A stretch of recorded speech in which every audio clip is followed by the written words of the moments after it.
irmãos. E eu vou pegar o embalo da Marta e dizer uma coisa para vocês. Ela disse agora que ninguém se salva sozinho e que nós só vamos para o céu acompanhado dos nossos. Isso é verdade. E ontem, quando nós falávamos um pouco, desse mistério da cruz, e que a cruz, se ela for abraçada com força, ela nos salva. Se nós não abraçarmos com força, ela nos esmaga. É assim, não tem outro caminho.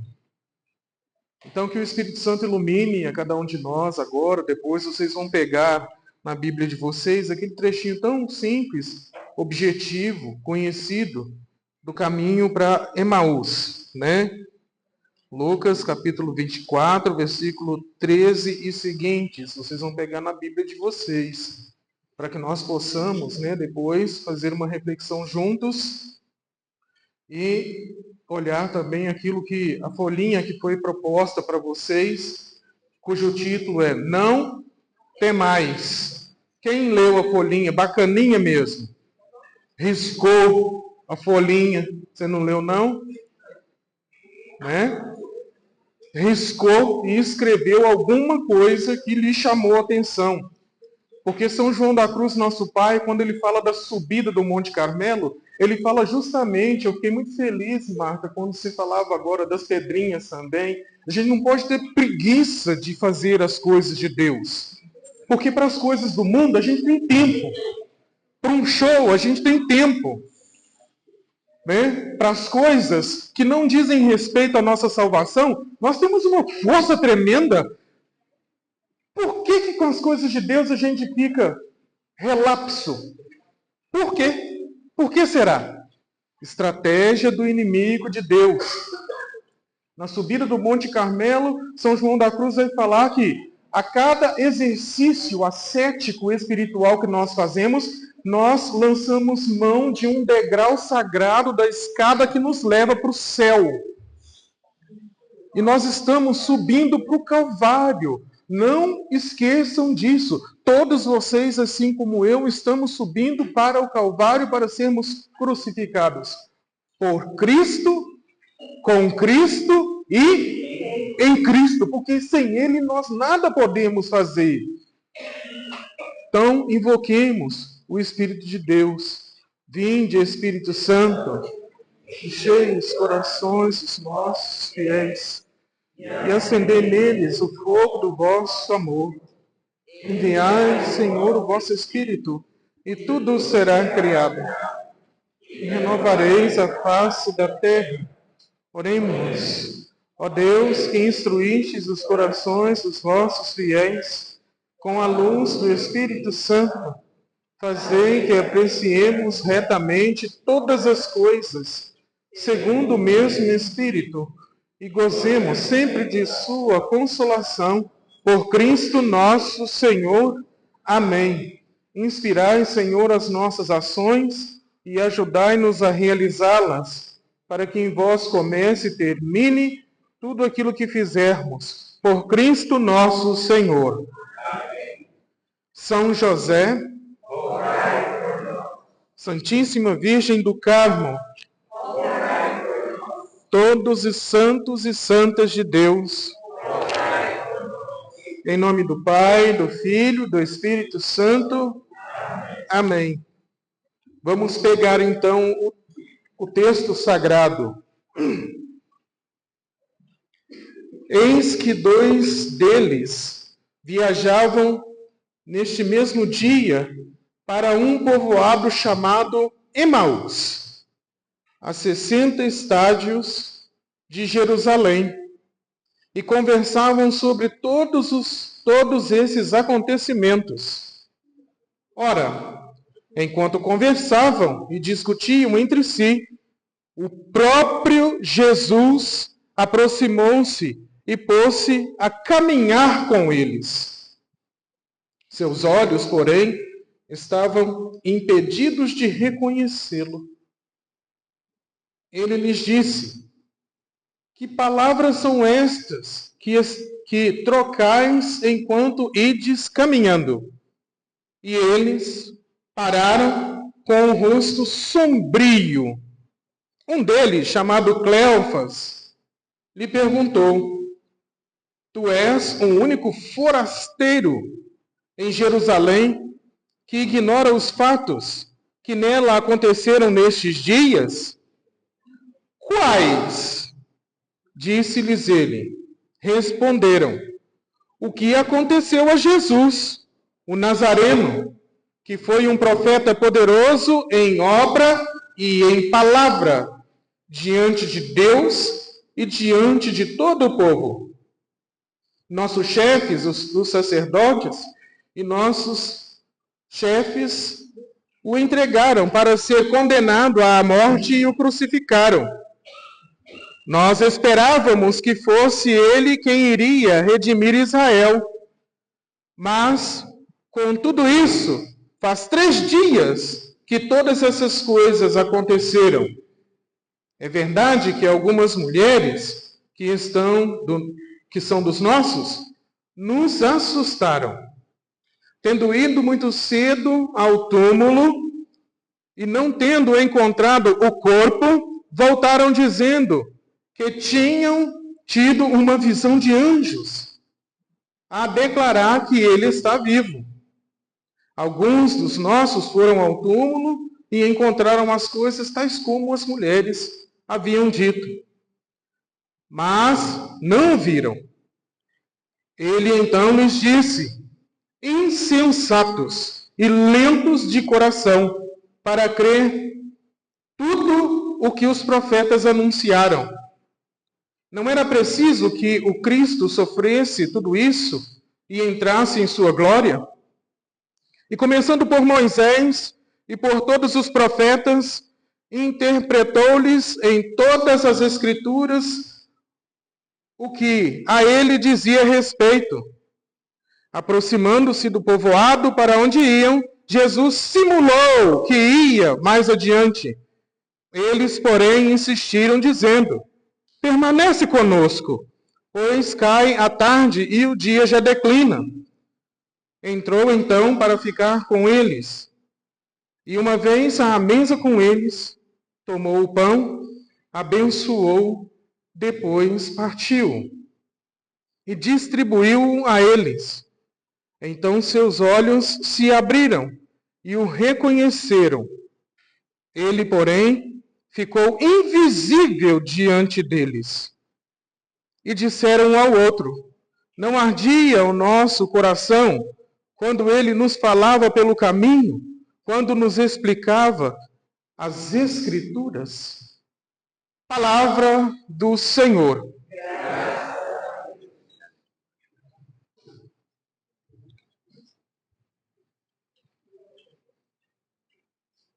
Meus irmãos e minhas irmãs, esse relato de Emaús, ele traz para nós esse itinerário que nós fizemos, esses 2, 3 dias quase, um período curto. Com a graça de Deus, nós vamos ter a oportunidade ainda de termos pelo menos uns 4 ou 5 dias. E Deus vai providenciar isso. Vai providenciar. Nós temos que crer nisso. Porque a fé é a certeza do que se espera e a prova concreta de realidades que não se veem. Nós não podemos ver, talvez, vislumbrar agora com os olhos humanos, carnais que temos, mas é necessário que nós creiamos. Tanto que o relato que nós acabamos de ouvir de Emaús, meus irmãos e minhas irmãs, ele vai se cumprir hoje na hora da Eucaristia.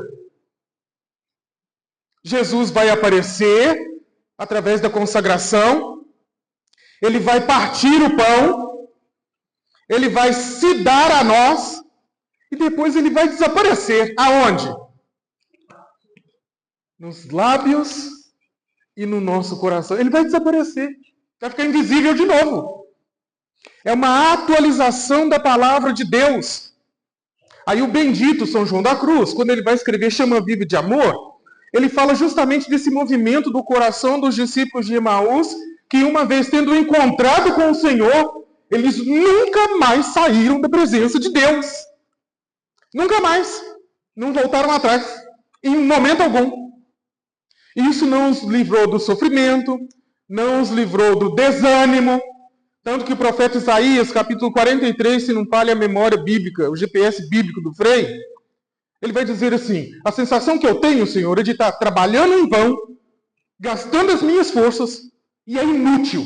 É inútil lutar pela minha família, é inútil lutar no meu emprego, no meu trabalho, é inútil lutar pela salvação das pessoas. Parece ser inútil.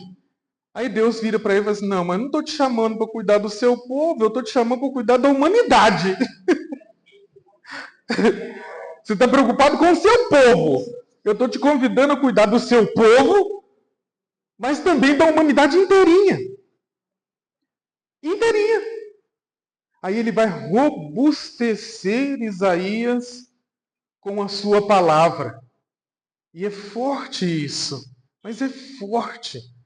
Porque essa palavra nos alimentou esses dias. Essa palavra está sendo nos dada, está se transformando em alimento para nós, na boca de cada pessoa que falou aqui um pouquinho daquilo que vocês comunicaram entre vocês, daquilo que foi dito na confissão. Eu até falei com algumas pessoas que eu atendi. Eu falei assim: olha, pode ser que o Frei esteja errado, mas talvez essa seja a maior confissão. E eu disse para alguns de forma bem concreta: olha, Deus está radiante com a sua confissão. Como sacerdote eu tenho autoridade para isso. Deus está radiante, feliz com a sua confissão. E vocês viram o movimento de Emaús? Eles estavam, com a cabeça baixa. O texto fala que eles estavam com o rosto sombrio. Olha que coisa estranha.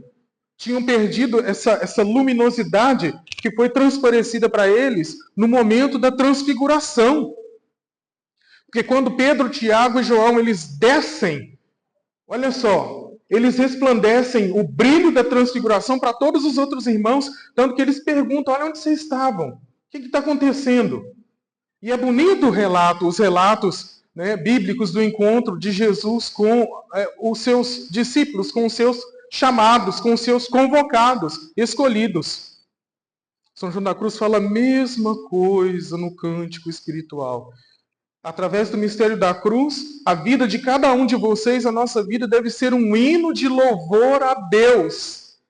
Será que quando nos acontece alguma tribulação, algum sofrimento, a gente tem a coragem, mas a coragem e a determinada determinação de dizer assim: Senhor, é para essa hora que eu vim.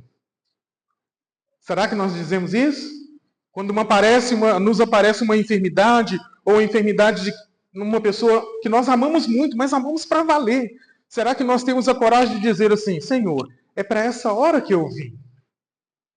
Para que seja cumprido na minha vida, talvez, através do meu sofrimento, da minha, talvez até enfermidade, a salvação da minha família inteira, através da minha dor. É por isso que eu perguntava ontem a vocês: que preço eu estou disposto a pagar pela salvação da minha família? Por exemplo, Jesus no Evangelho pergunta: quem é o seu próximo? Aí, no texto sagrado, é interessante, ele querendo se desculpar: o meu próximo é fulano, é Beltrano. Quem que é o nosso próximo?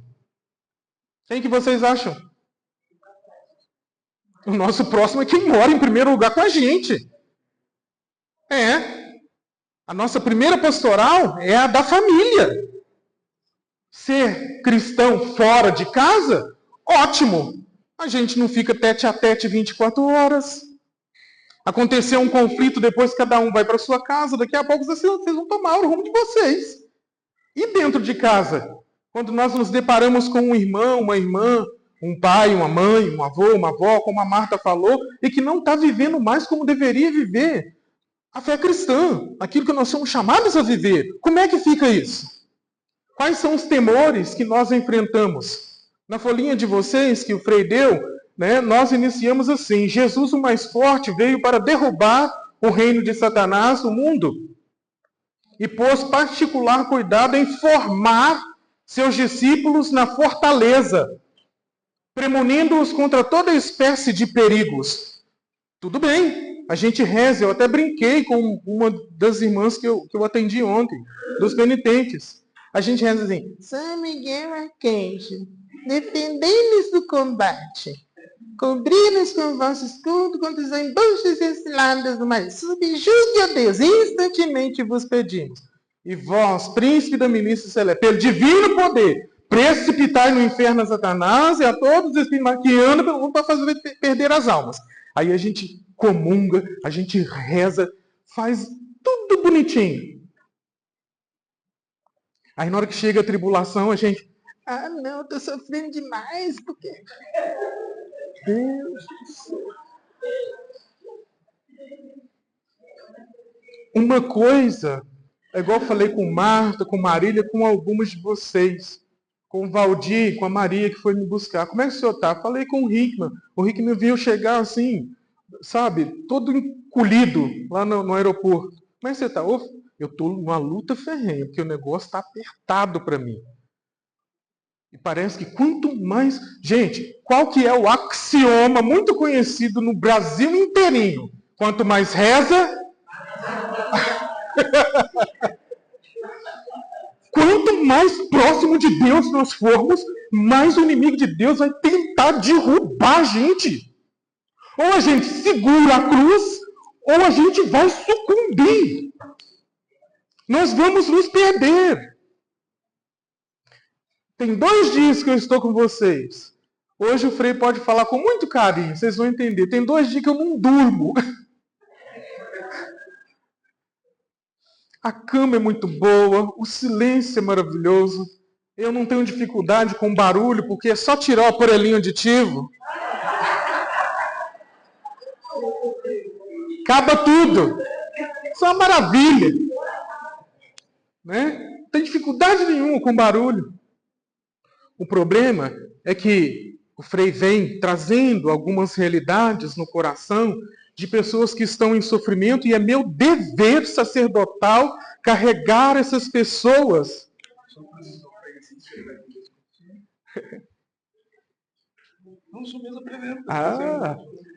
Meus irmãos, um pequeno intervalo. Esse é Frei Edísio, não é nem gasolina, nem óleo, é Edísio.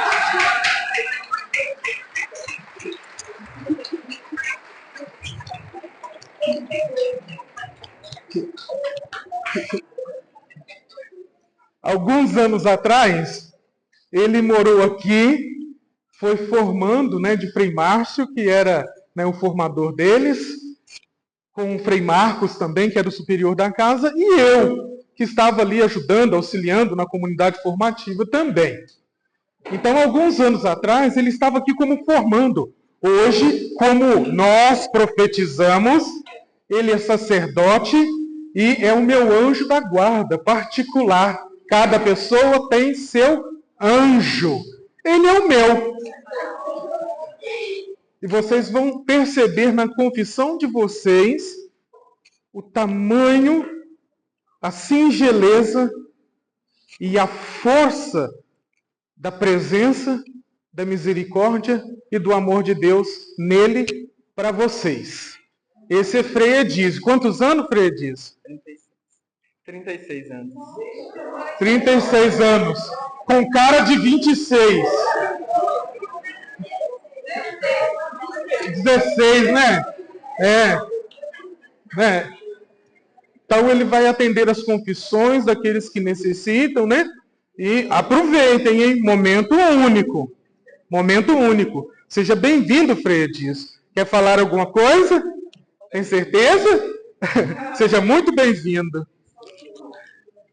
Só agradecer, né, esse ano tão bondoso para mim. E também conhecido, né, pela primeira vez. Ia falar desse grupo do Perequim. Não conheço a primeira vez. Aqui também se fala que eu deixo falar tanto, nem sabia que era aqui. Chegar lá no canal, eles estavam lá na morte. Também não conhecia, a primeira vez. A gente conhece as irmãs salesianas, mas nem se local. Não, querido, sabe? Nem prazer conhecer.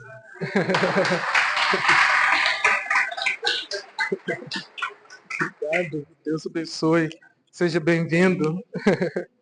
Muito bem-vindo.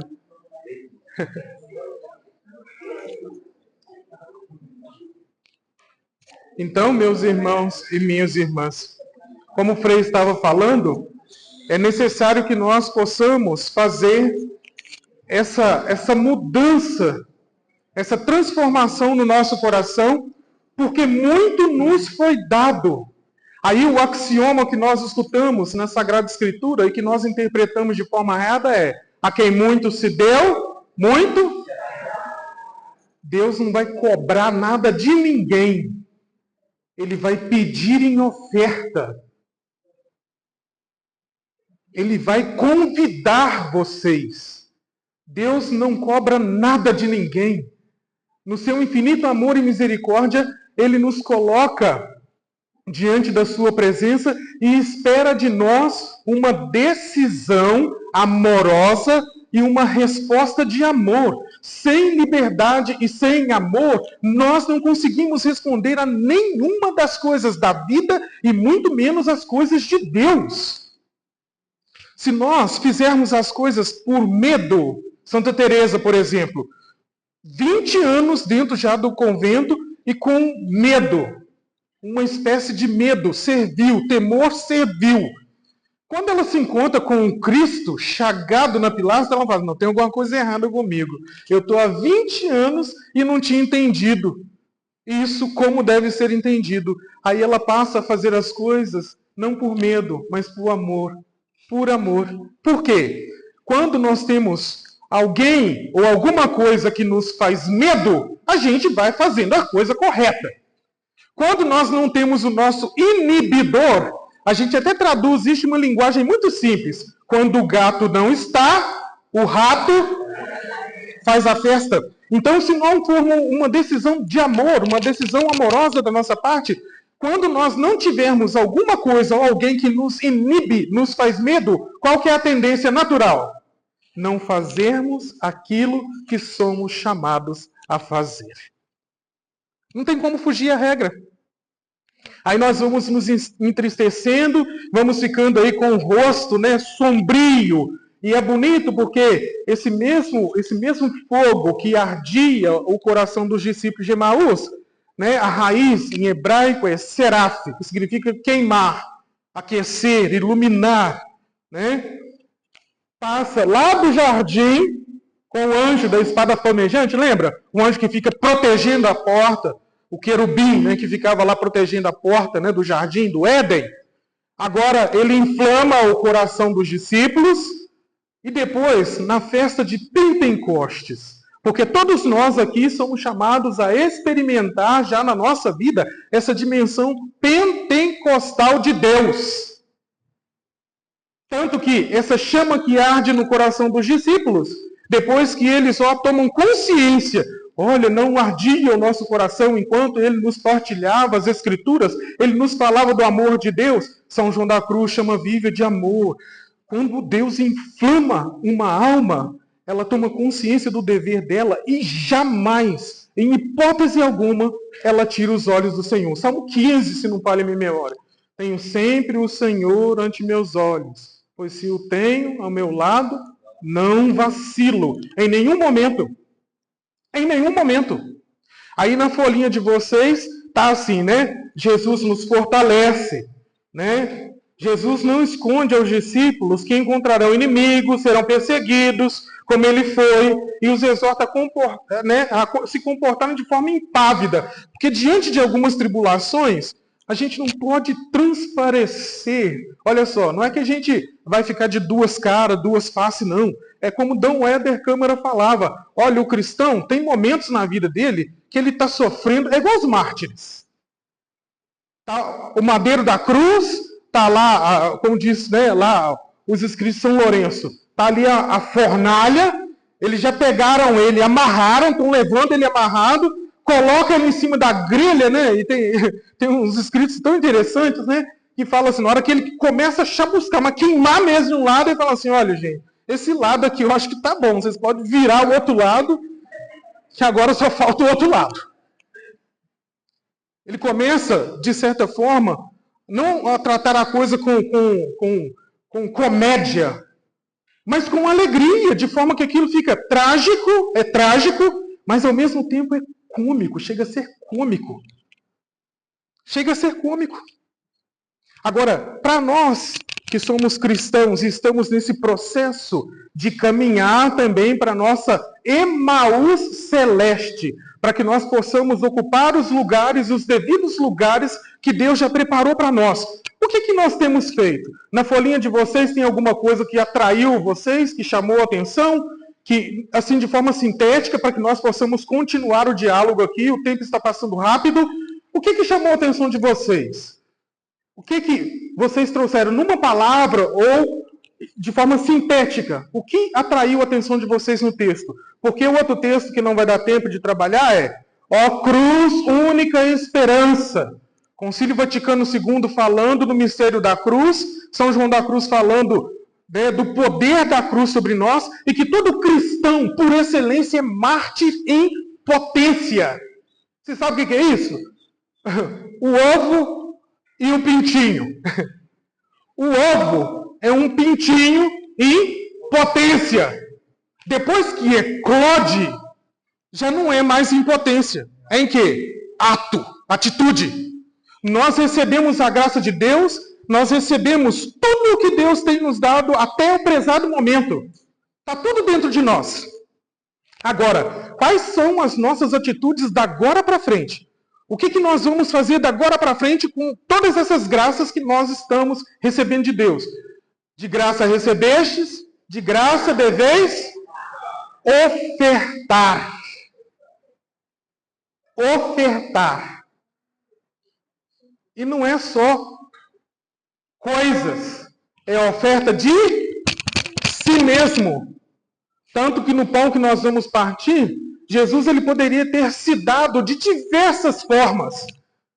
Poderia ter dado a sua graça de diversas formas. Mas Jesus deu a si mesmo. E nos pede que nós nos demos a nós mesmos. Na folhinha, o que chamou a atenção de vocês? Numa palavra. Fortaleza. O que mais? Mártir. Fé. O que mais? Entrega. De quê? Quando e de quem, né? De si. De si num lugar e para alguém. Olha que coisa interessante. Oferta de si para alguém e em algum lugar. Aonde eu estiver, estará também o meu discípulo. Nós, enquanto cristãos, é obrigatório ter dentro das nossas casas um pequeno santuário. Um lugar onde nós temos um crucifixo, a imagem do nosso santo de devoção, talvez o nosso rosário do ladinho, a palavra aberta, não como aquela palavra que a gente chega na casa de algumas pessoas e o Frei brinca, né, com algumas pessoas, diz assim, tem algumas pessoas que nós visitamos, que a gente chega na casa dela e fala assim, Frei, o senhor não repara a bagunça, não. Aí eu brinco e falo assim, gente, eu não tenho vocação para eu não tenho vocação para reparador. A minha vocação não é reparadora. Eu sou um sacerdote, eu sou um ministro da reconciliação. Eu não vim fazer inspeção na sua casa. Não, de jeito nenhum. Aí a gente olha assim a Bíblia da pessoa em algumas ocasiões, e aqui o Frei não faz crítica, não. Aí está lá no bendito do Salmo 90. Se a gente vira a página da Bíblia, está branquinha a página de baixo. Mas a página de o Salmo 90 está ali, empoeirado. Né? Não mexe, amarelo. É igual catálogo antigamente, né? Telefônico. As páginas amarelas. E esse salmo ele é trabalhoso para nós, porque tem uma partícula nele, meus irmãos e minhas irmãs, que chega a ser um absurdo se nós fizermos uma leitura displicente. São João da Cruz vai explicar isso também para nós na subida do Monte Carmelo. E é bonito isso, porque lá está escrito assim: podem cair até 10.000 à tua direita, muitos milhares à sua esquerda. Nenhum mal vai te chegar perto de mim. Mas como é que fica isso? Como é que fica o mistério da cruz? E que vocês receberam ontem. Heron, Marta, o Hickman sabe, quando tem, às vezes, um diácono igual o Paulo e tudo, não é que eu me encolho, não, diante dos meus irmãos, não. Mas eu procuro dar ali, às vezes, o protagonismo. Até fiz um aceno ontem para o Paulo. O padre falou dos padres e esqueceu do diácono. Aí eu pus a mãozinha nele e disse, ó, você está aqui, ó. Você está aqui, peraí. Né? Porque é muito comum, não fez por maldade não, jamais faria isso. Mas nós esquecemos, às vezes, dessa dimensão do sacerdote, que antes de ser sacerdote, ele é diácono. Todos vocês, pelo batismo de vocês, cumprem esse mundo sacerdotal. Nós temos que agarrar isso, ou nós vamos nos perder. Nos perdemos. Aí, como é dito no Salmo, né? Pode acontecer com muita gente, e comigo não pode acontecer nada. O grupo de oração da minha cidade. O Senhor não vai permitir que nós passemos por isso. Vamos entender isso, né? Porque a Marta falou uma coisa importantíssima. O Senhor vai nos dar força para vencer a coisa. Agora, passar pelo mistério da cruz, nós vamos passar pelo mistério da cruz. Não existe céu sem cruz.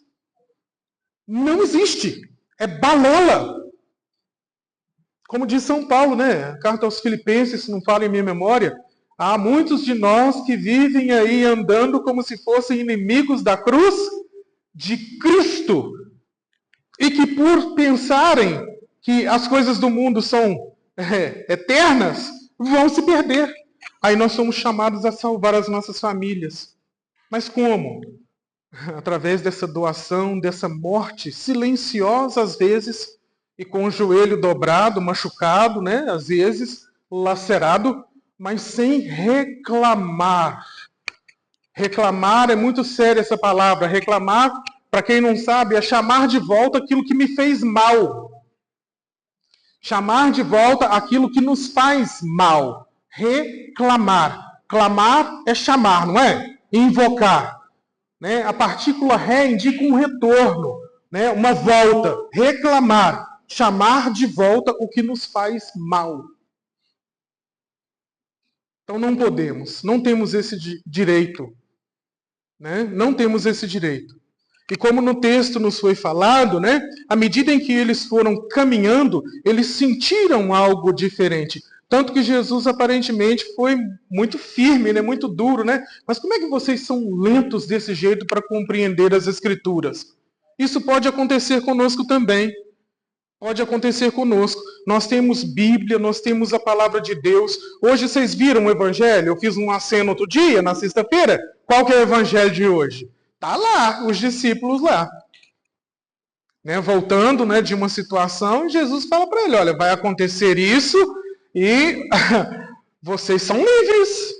Se quiserem ir embora, pode ir embora. Agora, um coração que ama, um coração que fez profunda experiência com Deus, ele não vai sair mais da presença do Senhor.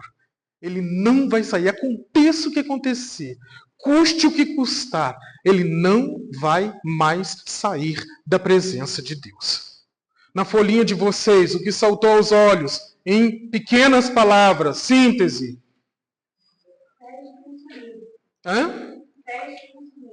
A fé expulsa o medo. O amor lança fora todo o temor. O temor que nós somos chamados a ter em Deus não é um temor servil. É um temor de amor. Nós não devemos parar de fazer as coisas ruins, porque aquilo pode nos prejudicar simplesmente. Nós somos chamados a deixar de fazer as coisas ruins, porque nós fizemos uma experiência profunda com o amor de Deus, e nós sabemos que sem a presença de Deus na nossa vida, não vai só acontecer uma coisa ruim, nós vamos perder a nossa salvação. É diferente. É completamente diferente. O que está em jogo não é nunca o que nós fazemos ou deixamos de fazer. O que está em jogo é o quê? A nossa salvação. E tudo que nós fizermos vai ser levado em conta. Não tem dessa coisa de, Jesus é misericordioso. Aí a pessoa vive com um pé aqui e outro ali. Ela vai levando uma vida relapsa. Aí depois ela fala assim, ela apela para a misericórdia, né? Jesus vai me salvar porque ele é misericordioso. Não, o que foi feito vai ser colocado na balança. Eu não sei se pode no tema, mas aquilo que São Tomás já falou, para as pessoas que têm poucas palavras, a misericórdia é o cumprimento da justiça divina. A misericórdia é o cumprimento da justiça divina. Aonde a gente... Como é? Explicar. Ótimo. Vamos pegar capítulo 7 de Mateus. Eu acho que é ali mesmo que está escrito isso. Vamos ver aí. 7. Deixa eu ver aqui.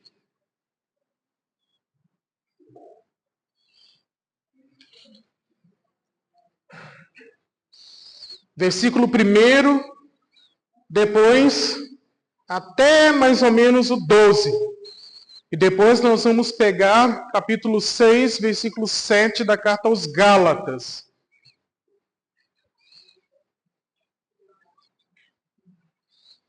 Repete para nós o axioma, meu irmão. A misericórdia é o cumprimento da justiça divina, não da gente, divina, né, como a Marta tinha falado. Mateus, capítulo 7, versículo 1 e seguintes, e Gálatas, capítulo 6, versículo 7 e seguintes. Eu vou tentar traduzir isso, porque a literatura de Tomás ela é muito densa. Quando ele fala isso, ele tem todo um tratado para explicar isso. E eu sou pequeno diante do mistério, tá? Vou tentar traduzir de forma bem simplória mesmo. Depois, aí fica a incumbência de vocês, você fez essa alusão, de ir atrás. Né? Como depois São Pedro e São Paulo vai falar, saber dar razão à nossa fé. Alimentar a nossa fé. É dito assim, não julgueis para não serdes julgados. Pois com o julgamento com que julgais, sereis julgados. E com a medida com que medirdes, sereis medidos. Por que reparas o cisco que está no olho do teu irmão, quando não percebes a trave que está no teu? Ou como poderás dizer ao teu irmão, deixa-me tirar o cisco do teu olho, quando tu mesmo tens uma trave no teu? Hipócrita, tira primeiro a trave do teu olho, e então verás bem para tirar o cisco do olho do teu irmão. Jesus ele está usando o termo medida. Vocês lembram? Antigamente as balanças não eram eletrônicas. Elas tinham um prato, não é verdade? Tinha um prato. E ali no meio de um prato e outro, do pêndulo da balança, tinha uma agulha que apontava numa direção. Como é que é o nome daquela agulha? Hã? Não. Pêndulo é a travessa ali. Pronto. Por que Jesus está usando justamente esse atributo da medida no Evangelho? Porque quando eu não uso uma medida nem a mais para mim e nem para o outro, o pêndulo vai apontar em qual direção? Hã? De Deus, do céu. Do céu. O prato ficava assim, ó. E não precisa ser nenhum intelectual da matemática para saber que quando, né, naquilo que nós chamamos de parábola, quando a agulha pende para um lado, ela vai fazer uma parábola, ela vai até um certo tempo, mas tudo que é perpendicular tende ao quê? A cair. Algum dia vai cair. Vai cair. Então, quando nós usamos uma medida para o outro, olha que coisa linda. A misericórdia é a justa, o cumprimento da justiça divina. Vocês perceberam que Jesus ele não vai colocar nenhuma medida sobre nós? Ele não vai colocar nenhuma medida sobre o outro? Mas o que ele vai fazer? Comigo, que fiz a avaliação do outro. O que ele vai fazer? Ele vai pegar a minha medida, olha só que interessante, e vai colocar para mim. Com a mesma medida que você medir, você também vai ser medido. Isso é misericórdia divina. Ele não vai interferir, ele só vai interferir, dando a clareza para nós de que o que eu estou usando com o outro, se eu acho que é justo, eu vou usar também. Isso é misericórdia. Isso é misericórdia. Aí São Paulo pega esse atributo e ele acrescenta, ele coloca um acréscimo, mas tão bonito, falando dessa responsabilidade que nós temos uns com os outros. Com uma vida que não é nossa. Fostes comprados por preço muito alto. O preço de quem? Da vida de Deus. Aí São Paulo ele fala assim, com as coisas sagradas não? Quem que são as coisas sagradas? E que inclusive no Evangelho, por várias vezes, lembra do homem da mão seca? Que estava lá e de repente, né, era sábado, Jesus decide curá-lo e eles ficam assim, será que ele vai curar esse homem? Será que não vai curar? Aí Jesus indaga ali, faz um diálogo, aí num dado momento Jesus fala assim, fica aqui no meio. E é bonito porque dentro da filosofia nós vemos as teorias, né, heliocêntrica, né, teocêntrica na teologia também. Aí Jesus ele faz uma reviravolta e coloca uma nova teoria. A teoria antropocêntrica. A Marta falou isso. Nós estamos no centro do amor de Deus. Nós estamos no centro da misericórdia de Deus. Deus nos colocou no centro do amor dele. Então, todo aquele que está em Deus é uma nova criatura. Aquele que experimenta Deus, como São João da Cruz vai mostrando na subida do Monte Carmelo, na noite escura, que implica a bendita da cruz que nós temos que abraçar, na chama viva de amor, né, no cântico espiritual, onde o amado ama e recebe uma resposta do amado, do amante. Meu Deus do céu, que coisa linda! Aí nós vamos entendendo, não com a cabeça, mas com o coração, esse mistério de amor. Todo aquele que está em Deus é uma nova criatura. Mas o que é isso? Deus realiza quando Ele cura as pessoas. A Marta falou um pouquinho disso também nas entrelinhas. Deus, quando Ele veio, enviou o Seu Filho, e veio através do Seu Filho, Ele está realizando uma nova criação, uma nova lei e uma nova aliança. Por isso que Jesus passa plasmando, curando os olhos, ouvido, mão, perna. Ele está remodelando o ser humano. Aí ele está trazendo a atualidade da lei. Olha, o sábado foi feito para o homem, não o homem para o sábado. Ele está dando pleno cumprimento à lei. E ele quer estabelecer conosco uma aliança, agora não no temor, mas uma aliança marcada pelo amor. O amor que se doa, o amor que se oferta, o amor que se entrega e não pede retorno. A dimensão afetiva da fé, o Frei falava ontem, ela impõe condições e exige mudança. Jesus faz isso? Faz? Jesus perguntou a algum pecador o pecado que ele cometeu no Evangelho? Perguntou por que ele fez aquilo? Ele passou fazendo o quê? Curando. Curando. E em algumas situações da nossa família, e eu digo para vocês com muita liberdade, depois vocês podem pegar a parábola do Pai Misericordioso, que isso está explícito ali já nas primeiras linhas.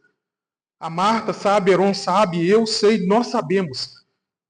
Quantas e quantas vezes a gente já falou com os nossos familiares? Quantas e quantas vezes a gente já falou com algumas pessoas? Surtiu efeito? Hein? Dobra o joelho e reza mais. Porque na parábola do Pai Misericordioso, vocês viram o que aconteceu? A menina, dá minha parte da herança que me cabe. O pai falou alguma coisa com o menino? Hã? Não falou nada com ele. Mas por que não falou? Estava cansado de falar. O texto pressupõe que o pai já tinha falado várias e várias vezes, insistido várias e várias vezes. Não é a melhor forma de deixar a pessoa aprender, mas é necessário que em algumas situações a gente veja se estiver correndo perigo de alma, de jeito nenhum, a gente tem que intervir mesmo. Agora, se for para a pessoa aprender, qual que é a tradução que a gente faz isso de forma bem sintética e objetiva? Quem não quer vir por amor...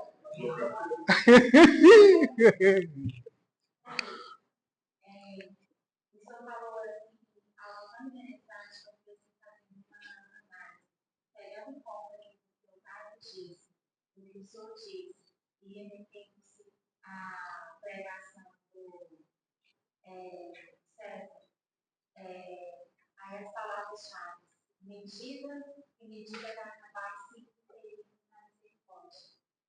E mais interessante que a misericórdia vem do coração, né? É um forte, né? Vem do coração. E o mais interessante é que o que Marta falou antes, quanto mais a gente vai se assemelhando à vontade do Senhor, mas Deus quer que você se torne responsável de cuidar dos outros, orando para os outros, ajoelhando-se para os outros. E é isso que Deus quer. Então, nessa medida que você vai se adentrando na misericórdia do Senhor, entrando naquilo que o Senhor quer para nós, fazendo a vontade de Deus e Deus realizando a nossa vontade e a gente se inserindo nessa oração, rezando pelos irmãos, Deus também vai se tornar cada vez mais misericordioso. Isso é muito sério, minha irmã. Por quê? A gente entende a coisa de forma errada, trocada. Nós entendemos, por causa do pecado original, nós entendemos as coisas tudo de forma tudo fragmentada. Então, quanto menos a pessoa rezar, menos ela tem comunhão, sintonia com Deus. E Deus não fala no barulho, hein? Que vocês, aos pouquinhos, eu até falava, né, Heron, hoje, é muito difícil para nós, por exemplo, querer pedir de vocês ou cobrar, exigir de vocês algo que vocês não estão acostumados a fazer. No convento, a gente não fala, não grita. Se tem que chamar o outro, a gente não grita o outro, a gente vai até o outro. Porque entre a minha voz e a presença do irmão, tem um intervalo, um espaço muito grande em que Deus está falando comigo e com ele. Se eu grito, naquele momento eu não sei o que está se passando no coração do meu irmão, eu posso interromper a palavra de Deus que está sendo dirigida a ele. E é seríssimo isso, porque o pai não fala nada com o menino. O pai, né, eu brinco lá em Minas Gerais, eu falo assim, o pai é mineiro. Ele olha de quem e fala assim, tadinho, sabe de nada, inocente. Você quer dinheiro, né? Eu vou te dar seu dinheiro, não preocupe não. A sua barriga vai doer. E é bonito porque associa-se a fome ao banquete que vai ser oferecido ao menino. O menino não volta para casa porque amava o pai, não. Ele volta para casa por quê? Por causa da bendita da necessidade. Enquanto houver necessidade para alguns cristãos, eles vão atrás. Na hora que não tem necessidade, aí acaba as 1000 Ave Maria, já não tem mais as 5 pedrinhas. Acabou a necessidade, a pessoa para de rezar. E não pode fazer isso, tem que rezar mais ainda. Quanto mais reza, mais... Aí São Paulo, né, brilhante, São Pedro, resistia ao